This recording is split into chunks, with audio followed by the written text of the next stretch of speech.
of the world.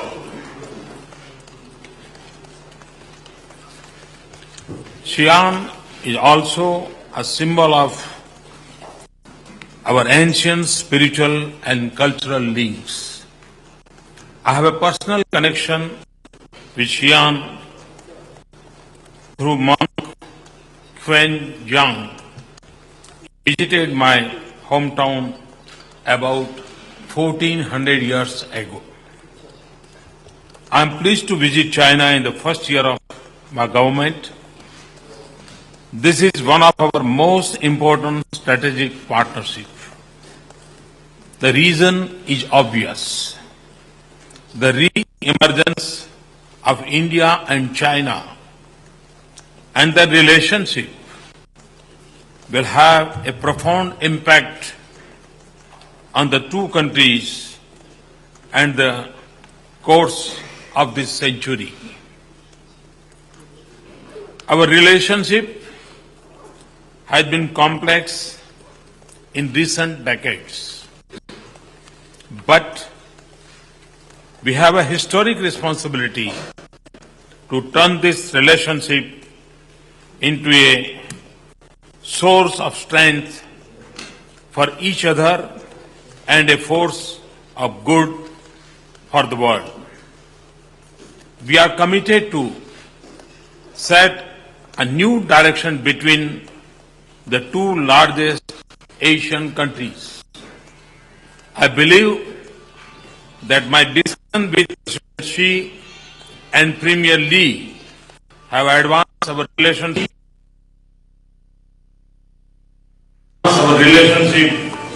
in that direction. Our conversations were candid, constructive, and friendly. We covered all issues, including those that trouble smooth development of our relations.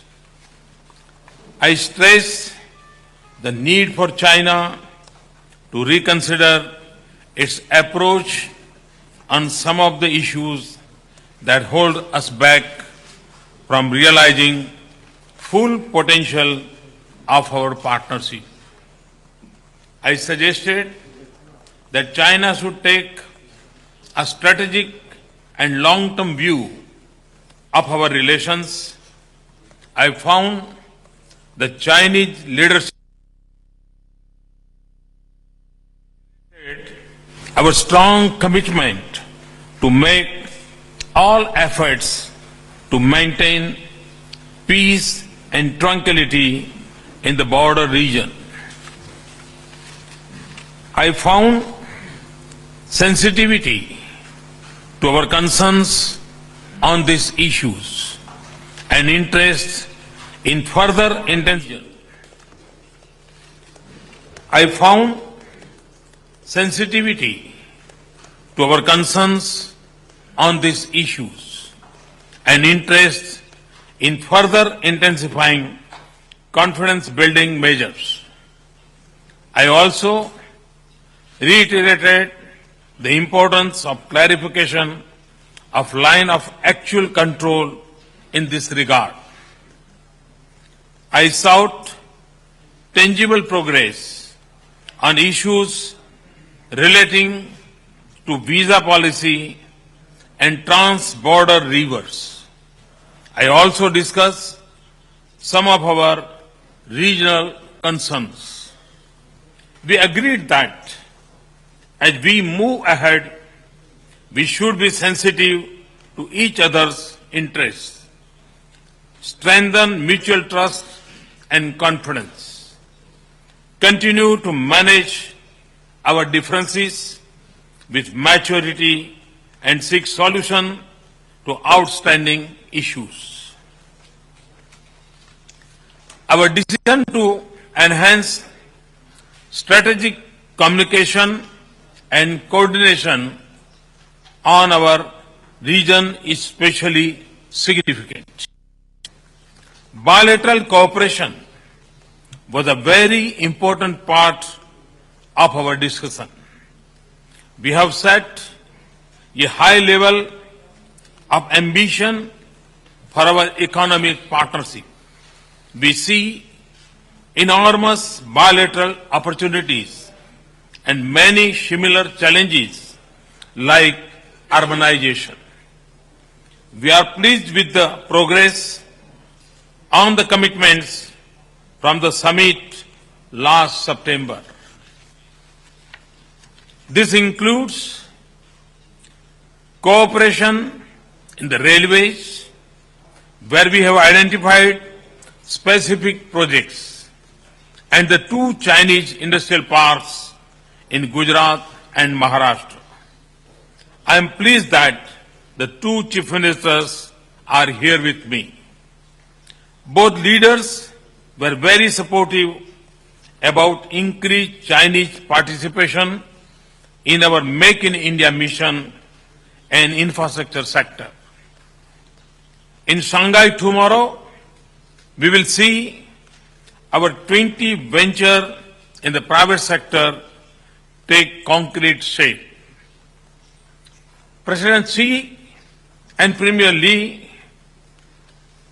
were very receptive to the specific concerns I had raised on our growing trade deficit.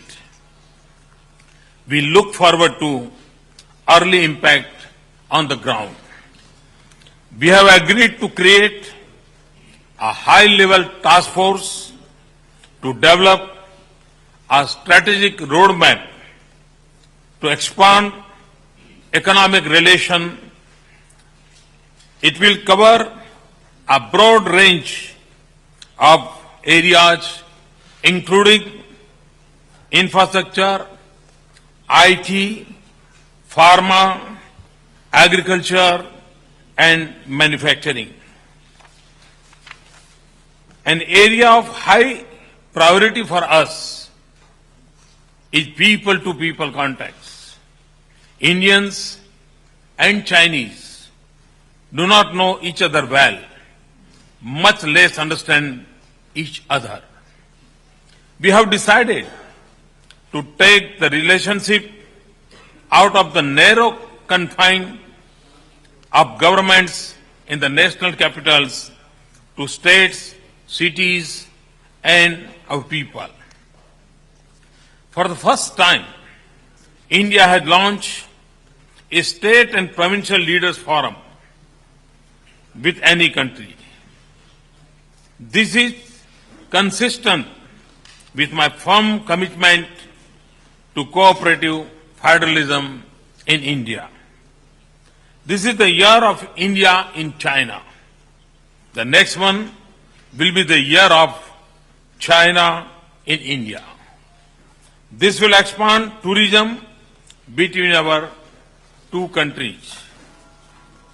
We are establishing a center for Gandhian and Indian studies in Shanghai, a yoga college in Kunming, and bilateral think tanks forum.